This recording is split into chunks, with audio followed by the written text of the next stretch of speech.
Saskatchewan's new policy requiring schools to notify parents and to receive parental permission if a student under 16 wants to change their name or pronoun has drawn both support and criticism.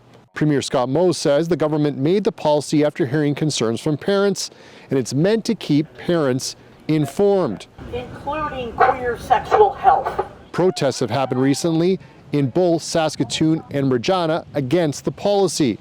Moe has said legislation protecting parental rights is coming in the fall.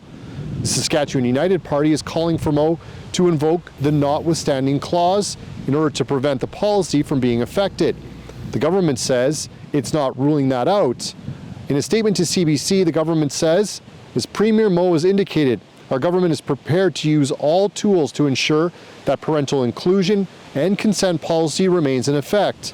That could include using the notwithstanding clause, but no decision has been made in that regard. If the government uses the clause, it could pass a law overriding certain sections of the Charter of Rights. Those involved in the lawsuit say the policy is harming children.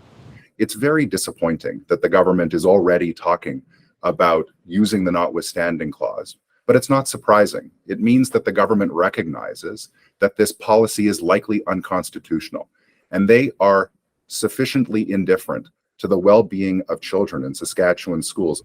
Goldenberg will be in a Regina courtroom next week arguing against the policy.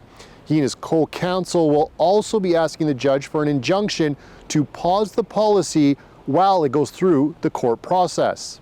Because remember, you only need the notwithstanding clause if a policy or a law is contrary to the Charter. And for this policy to be contrary to the Charter, we will have to establish in court with evidence that the policy causes harm to children. The opposition NDP education critic Matt Love says the government's policy is divisive and a distraction. He says parents really care about class sizes and increasing supports to their children in school. Adam Hunter, CBC News, Regina.